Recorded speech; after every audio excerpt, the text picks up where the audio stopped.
Hola, soy Ana y esto es Leer aquí, ahora.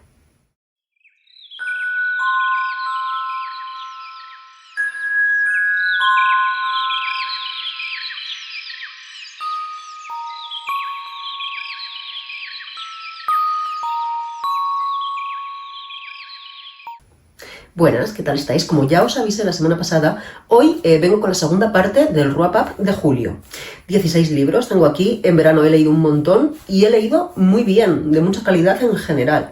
Así que aquí tengo un montón de libros de los que merecen mucho la pena hablaros. No sé qué voy a hacer, igual introduzco algún vídeo que no sea wrap-up en medio de toda esta cadena, porque me quedan los 2 de agosto y dentro de poco voy a tener los 2 de septiembre, entonces os voy a volver un poquito locos con el tema de revisar mis lecturas. Es posible que meta algún book tag en medio o alguna cosa así. Si queréis algún tipo de vídeo, siempre pues ponedmelo en comentarios, que yo siempre tomo nota y luego poco a poco pues iré trayendo. Y antes de ponerme a hablar de los libros, pues deciros un poco lo de siempre.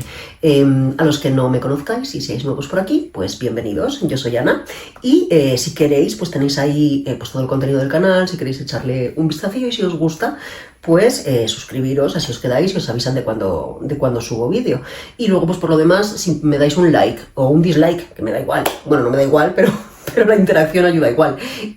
Y el contenido, quiero decir, el comentario, si comentáis, pues también me ayudáis un montón a crecer. Así que yo siempre agradecida por eso. Me pongo con ello. Como siempre, abriendo el vídeo con novela gráfica. Y en este caso vengo con Contrapaso, Mayores con reparos, de Teresa Valero. Es segunda parte. De trilogía va a ser, ¿de acuerdo? La tercera todavía no está. Supongo que la autora la estará escribiendo y dibujando. Siempre me gusta enseñaros un poquitín. Es una maravilla, ¿eh? Ya la primera parte me encantó, pero esta segunda parte me ha gustado todavía más. Son los mismos protagonistas, por lo tanto es importante leer la primera parte antes de esta, y está ambientado en la época del franquismo. Entonces es muy interesante, ¿por qué? Porque en este tomo, en esta segunda parte, la autora lo centra un poco más en todo el tema de la censura en el cine, algo que me parece muy interesante. Siempre estas novelas hay un crimen, porque los protagonistas son periodistas que investigan pues eso, situaciones criminales. Pero claro, en este caso tiene que ver con este contexto que os estoy diciendo. Me parece muy interesante.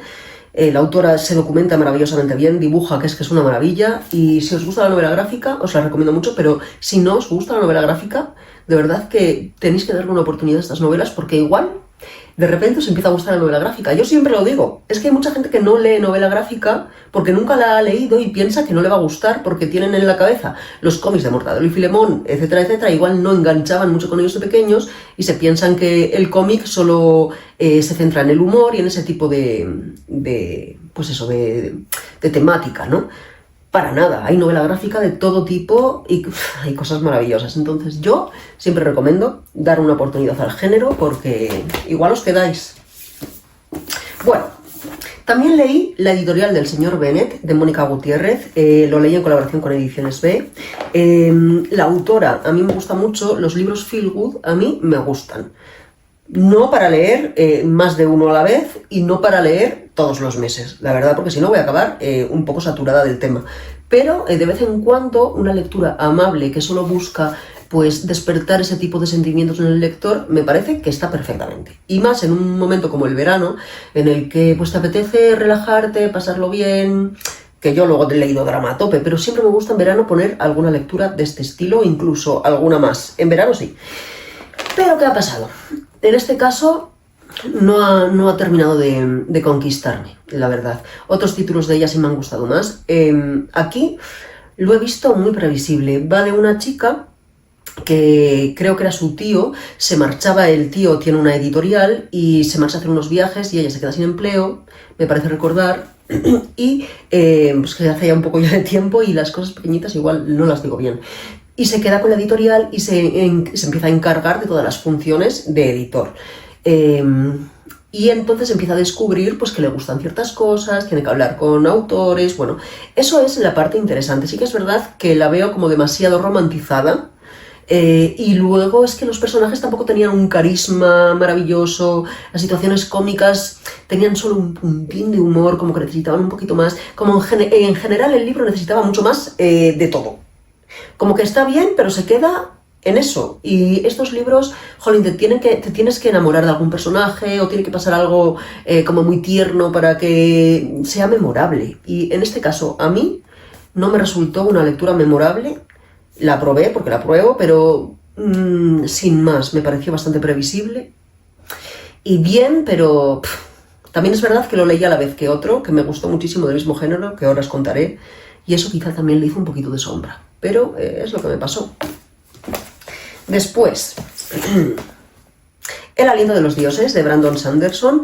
Esta, de momento, es una novela autoconclusiva. Digo de momento porque con Brandon Sanderson nada se puede saber. Lo leí en lectura conjunta con Celia y me ha gustado muchísimo. No la leí toda en julio, porque es un libro que fuimos leyendo poquito a poco a lo largo de 3 meses, pero de Brandon Sanderson no he leído demasiado. He leído ya creo que 5 libros. Y este es el que más me ha gustado, de momento. Para mí es prácticamente redondo. Lo único que le quita las 5 estrellas es el maldito final, porque, lo siento mucho, yo no encajo con los finales de este señor. Tiene finales torzón, como lo llamo yo. Chico, parece que de repente cuando saltan pues el final de la historia, te entra un apretón y quieres acabarlo rápido. Y lo acaba rápido y cierra demasiado rápido muchas tramas, hay cosas que se quedan un poco colgando, como que necesitas un poco más de desarrollo.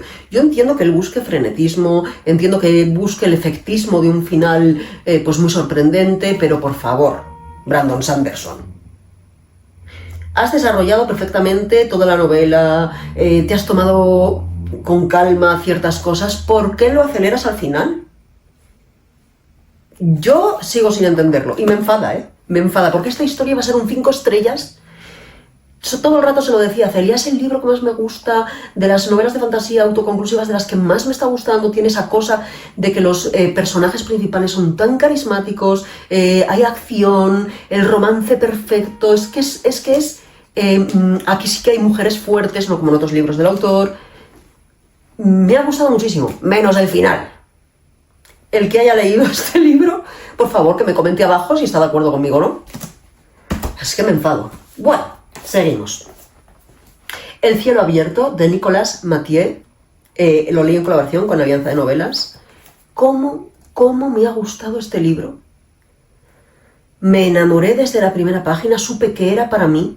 Es un libro que está compuesto de diferentes textos que el autor fue escribiendo y publicando en sus blogs en internet y que tienen un denominador común, que es el amor. Sobre todo en los primeros textos están dirigidos, o no dirigidos, pero sí que hablando o contando un poco los sentimientos que él tiene hacia una persona que está en pareja y con la que tiene una relación, o con la que tuvo una relación, pues eso, fuera de la pareja de ella, y pues ese anhelo a lo que no puede conseguir plenamente, ¿no? Y luego pues también aparece la paternidad y otros textos que no van de ninguna de estas cosas, pero sí que en general son textos que tienen como nexo común el amor. Maravilloso. No todos al mismo nivel, efectivamente, son textos muy cortitos, no os penséis que son de 2 páginas, 3 o 4 como mucho, o algunos solo de una cara. Pero todos merecen muchísimo la pena. Este hombre no escribe poesía, pero lo parece. Es súper cortito y ya os digo que no me lo devoré porque no quería que se acabase. Lo fui leyendo más poquito a poco porque fue para mí un regalo para el alma, la verdad. Precioso, precioso. Después, en colaboración con Shiro, leí Hacia donde se pone el sol, de Choi Jin-young. Tenía muchísimas ganas de leerlo porque había visto reseñas en Instagram que me habían llamado mucho la atención de gente de la que me fío mucho. Y encima es un género que es distopía. Y yo no había leído, bueno, sí, alguna sí que he leído alguna, pero tenía ganas de seguir leyendo distopía dentro del género de la literatura asiática. Y las propuestas de esta editorial siempre me parecen muy interesantes y dije, voy a darle una oportunidad. No me equivoqué en absoluto. Es que lo que más me ha gustado de esta distopía es que se parece o tiene mucho que ver con situaciones que hemos vivido recientemente, porque habla de una pandemia de salud que diezma a muchísima gente de la población. El COVID no nos diezmó, pero bueno, no estuvimos tan lejos de vivir algo parecido y al final las personas que sí que sobreviven, pues tienen que migrar hacia lugares más apacibles porque el frío se extiende. Me pareció que había muchísima luminosidad en esta novela y además muchísimo sentimiento y desde una perspectiva intimista e introspectiva, y eso me encantó. No nos lo narra siempre el mismo personaje. No me acuerdo si estaba escrito en primera o en tercera persona. Creo que en primera, sí, en primera estoy viendo. Y te lo iban contando diferentes personajes, lo que también siempre me gusta. A mí las novelas corales me encantan. Una joya, no la he visto demasiado por redes y de verdad que si os gusta el género y os llama un poquito la atención lo que os estoy diciendo, tenéis que leerla, de verdad. Luego, en colaboración con Anagrama, leí Posesión de Bayat. Es un libro que me gustó, pero aviso a navegantes, es un libro denso, pero es súper interesante. Creo que no es para todo el mundo, pero si eres de este tipo de libros te puede gustar muchísimo. Eso sí, hay que leerlo despacio. Lo primero que hay que decir de él es que la autora tiene un mérito tremendo, porque este libro va sobre un investigador documental de poesía. Él está como especializado en un poeta muy famoso, que ese poeta se lo inventó la autora, no es real. Y aquí, ¿qué pasa? Que resulta que este investigador descubre una carta de este poeta ya fallecido a una otra poetisa que por lo que se intuye podían tener una relación sentimental. Entonces es como que descubre una joya que nadie se espera, porque nadie pensaba que estas dos personas estuviesen conectadas, y a partir de aquí tira del hilo de la investigación. Otra persona especialista en la otra poetisa se une a la investigación y a partir de aquí empiezan a investigar. La parte de la investigación es muy interesante porque hacen un viaje recopilando pues pistas y demás, y es la parte que es más dinámica de la historia. Pero es que luego la historia, la autora reproduce poemas de estos caracteres inventados, y las cartas que se escribían uno a otra y otra a uno, y otras cartas también, y las reproduce tal cual aquí. Entonces, claro, hay por momentos que se puede hacer un poco más densa y que hay como mucha paja y mucha información que al final tampoco es tan importante al objetivo de la novela. Yo entiendo que es importante por toda la parte de documentación y construcción de la historia, como el world building, como quien dice, dentro de esta novela, pero al final pues es un poco accesorio a la trama. Pero luego la trama, a partir de la mitad del libro, coge una velocidad que no puedes parar, y el final es bellísimo, está muy bien conseguido, y me maravilló el final. Para mí iba a ser un 4 estrellas, acabó siendo un 4,5, y porque a ratos se me hizo un poco denso, si no habría sido un 5, pero de verdad que es un libro que tienes que echarle ganas, pero que al final merece muchísimo la pena. En colaboración con Random House leí Manual para la Obediencia de Sarah Bernstein. Qué sorpresón me llevé con este libro. También afirmo que no es para todo el mundo. Es un libro angustioso, es opresivo. Va de una mujer que a su hermano le abandona a la mujer y la pide ayuda, y ella deja toda su vida para ir a una granja remota a ser la ama de casa. Y vives esa angustia, como la gente la rechaza, como ella no encuentra su lugar, lo que ella se siente obligada a hacer, lo que está entredicho, y todo esto en una forma de narrar muy particular, pero que cuesta un poco hacerte a ella, pero si conectas, flipas. Casi no lo he visto por redes. Es verdad que no es un libro para todo el mundo, pero si os gustan este tipo de novelas, vais a flipar. Luego, en colaboración con Deconatus, lo leí también en lectura conjunta con Rubén, leí Efectos personales de Marina Marías, que es un libro que me dejó un poco a medias. Es un libro sobre duelo, sobre una mujer que pierde a su madre y su madre se suicida. Y tiene que ir a poner orden en la casa y recoger pues todos sus efectos personales, como habla aquí. Entonces, pues imaginaros, ¿no?, lo que implica pues eso, el enfrentarte a todo eso, los recuerdos. Encima que tu madre se suicide y se quite la vida es muy complicado, ¿no? ¿Qué pasa? Que algo que para mí podía ser tan brillante, yo no acabé de encajar del todo. No me vinculé emocionalmente con la historia prácticamente para nada.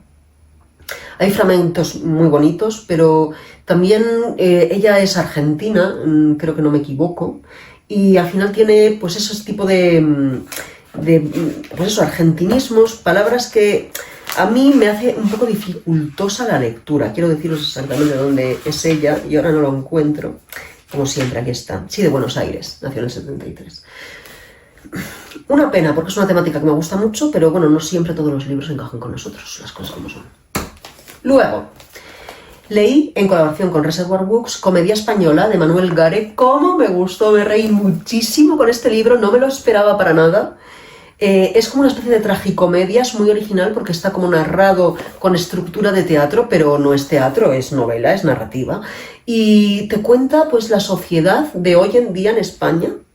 Y está contextualizado en un instituto en el que hay cierta corrupción y ves la situación a través de las vidas de los adolescentes del instituto. Tiene partes cómicas, tiene partes de drama, es súper entretenido, es ligero, también con sus toques de profundidad, pero lo justo. Es un libro ligero, perfecto para verano y para pasar un buen rato, sin ser superficial.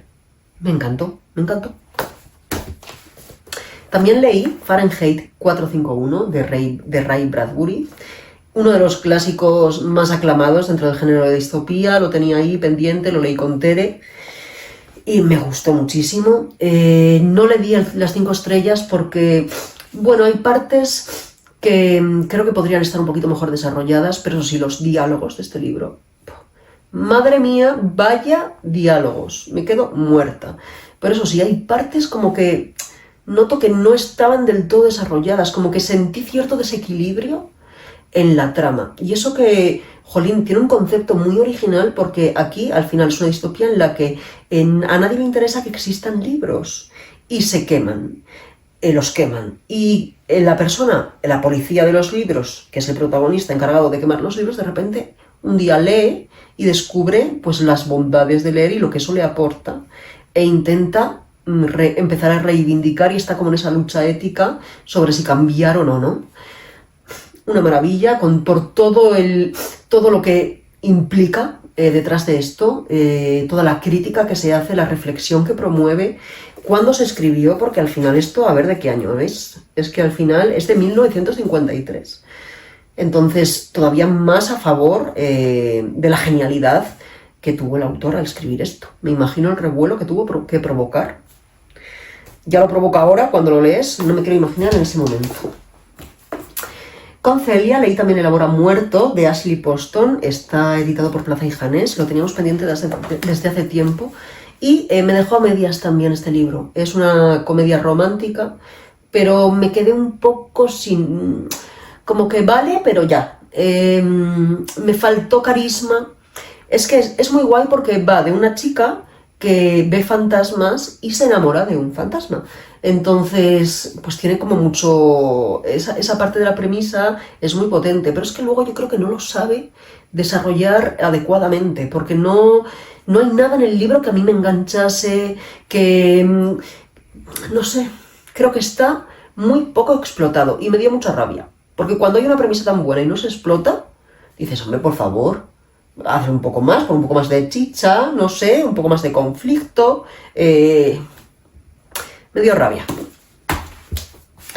También leí Las ciénagas de Tina Macretti en colaboración con Hoja de Lata. Me gustó muchísimo. Qué bonito es, aparte, y qué original, porque junta temáticas muy interesantes. Es un libro que está ambientado en Nueva Zelanda, en un futuro distópico. No penséis que es una distopía para nada, porque bueno, hay como problemas medioambientales, pero al final es un libro que te cuenta cómo viven 3 o 4 personas, que son los protagonistas, en un barrio pequeño. llega una persona nueva a ese barrio y pues ves cómo son las relaciones entre ellos. También hay una crítica al racismo, hay una crítica al uso que se hace de internet. También tiene cierto componente mágico porque una adolescente que es la hija de una de las protagonistas y también protagonista ella, pues tiene como una conexión muy especial con la naturaleza, y luego encima va cogiendo ritmo y llega un momento que se vuelve totalmente frenético, pero a la vez también es una lectura, una novela muy luminosa. No sé, es una mezcla maravillosa. A mí me recordó mucho a Mujeres desesperadas, pero sin crimen. No sé, me pareció genial. Qué bien construidos están los personajes, qué candidez también en cierta manera. Es una lectura que quizá no sea para todo el mundo, pero que a mí me fascinó. También leí Nieve, de Lu Pérez, en colaboración con Bunker Books, y qué portada más bonita. Y la edición de este libro es que está cuidadísima, me parece maravilloso. La verdad, está muy cuidado. Perdón, estoy enferma. Y es un libro que, bueno, yo leí en verano, pero es que yo escogí un poco al revés del mundo, porque es como muy invernal, y realmente es que es invernal porque los protagonistas es una pareja por un lado, y por otro lado es una policía. Y está contado pues como, pues eso, intercalando, ¿no? Y esta pareja pues está pasando por una crisis y deciden pues intentar poner remedio a toda esta situación haciendo un viaje, yendo a una cabaña que hay en la nieve, y pues vives el pasado de ellos y un poco lo que les está pasando en ese momento, y hay como todo el rato como una amenaza latente, como que hay algo de misterio que tú piensas, porque es que hay como toque de terror en esta novela, entonces estás todo el rato como inquieto, con un desenlace, luego pasa algo bastante fuerte y claro, una investigadora empieza a investigar y vas viendo poco a poco, luego pues se pone en reflejo la toxicidad de las relaciones. Es un libro que está muy bien. Quizá lo que le quita, o las 5 estrellas para mí, fue que no me creí ciertas conductas dentro de esa toxicidad de la relación. Pero aquí quizá mi profesión me juega una mala pasada. Ser psicóloga, a veces en estas cosas me juega una mala pasada porque soy demasiado crítica y exigente con la construcción de personajes, pero no lo puedo evitar. Cada uno es como es. Pero a pesar de eso lo recomiendo muchísimo, muchísimo. Eso sí, no tanto como la mejor lectura del mes, que fue Crisálida, de Fernando Navarro. Este sí que no es para todo el mundo porque tiene partes un poco gore, es duro, es muy duro. Tiene un narrador infantil, una niña, que vive en una familia a la que los padres se les ha ido la cabeza. Se han ido a la naturaleza sin nada y les hacen vivir allí. Están mal, les hacen hacer cosas horribles. Y bueno, vives un poco todo esto, ¿no? ¡Wow! Está escrito de una manera muy particular, pero es que es como un agujero negro, no puedes parar, no puedes parar. Yo a veces leí así, porque es que no, hay un fragmento que tiene que ver con una cuchilla de afeitar, que yo leí así, así. Pero es que es brutal, este libro es una maravilla, lo bien que está escrito, la estructura está llevada con mucha inteligencia hacia donde él quiere, porque luego también juega un poco con toques de narrador un poco fiable. Es una auténtica maravilla. Eso sí, si no os gustan los libros de drama, si no os gustan los libros un poco gore, no os metáis aquí porque no os va a gustar. Pero si eso no os importa, corred ahora mismo a una librería. Y si no, bueno, hoy domingo no, mañana. Y si lo tenéis en casa, pues acabad el libro que estáis haciendo ya, o no lo acabéis, aunque estéis leyendo, no lo acabéis, lo empezáis. Me daréis las gracias después. Las 1001 historias de A.J. Fikry, de Gabriel Sevin, en colaboración con Alianza de Novelas, y lo leí en Come Libros. Y este es el libro que os decía que jugó una mala pasada al de Mónica Gutiérrez, porque es un feel good que me enamoró. Para mí, el mejor libro feel good, yo creo, que he leído casi. Porque es que es perfecto. No le doy el 5 porque es un género que a mí no me acaba de llegar tanto, pero dentro del género para mí es un 5 estrellas. Va de un librero que de repente acaba con una niña pequeña en la librería de la que se tiene que encargar. Y pues hay una editora que pasa por allí y bueno, que al final pues acaba en la vida, es la editora acaba en la vida de esta familia. Es tan enternecedor, es perfecto. Tiene el toque perfecto de todo, el toque perfecto de profundidad, porque también, y lo que más me gustó de este libro, es que en este libro también hay un poco de drama. Y es que normalmente en las historias feel good el drama se quita, se obvia. Y eso hace que no me gusten del todo. Me gustan, pero digo, jolín, ¿por qué quitáis esto? En la vida también hay drama. Y puedes ver o dar al drama la perspectiva amable también. Y este libro lo consigue. Y lo consigue de una manera brillante. Así que si os gusta el género, por favor, leedlo. Y por último, vaya librazo. El Crepúsculo de Philippe Claudel, lo leí en colaboración con Salamandra y en lectura conjunta con Rubén. Me flipó. Y es que este libro para mí fue un viaje total, porque comencé pensando que era un libro pues de investigación, con ciertos toques de humor, un poco heavy en algunas cosas, me hacía muchísima gracia, pero se fue transformando y acabé cogiendo un odio visceral al protagonista que es que no le podía ni ver. Hay un héroe en este libro que es maravilloso, es brutal, va cogiendo ritmo, al final te metes del todo en la historia, los personajes están perfectamente construidos. ¿Cómo escribe este autor? ¿Cómo escribe? Es un thriller que no es un thriller, porque no lo es. Va más pues sobre las perturbaciones del protagonista y todo lo que vive en su vida porque es un policía. Pero, wow, tengo que seguir leyendo al autor porque vaya maravilla. Y hasta aquí todo lo que he leído en julio, que no es poco, ¿eh? Contadme si os llama la atención, si no, si los habéis leído, si estáis de acuerdo conmigo o no, porque igual en alguna opinión no estáis de acuerdo. Si queréis lo que os decía antes, algún vídeo distinto o cualquier cosa, bueno, pues lo que queráis, me lo comentáis. Yo, pues nada, voy a pasar un buen resto de domingo, porque estoy grabando esto en domingo, lo editaré por la tarde. Y nada, gracias por verme, siempre infinitas. Nos vemos la próxima semana. Chao.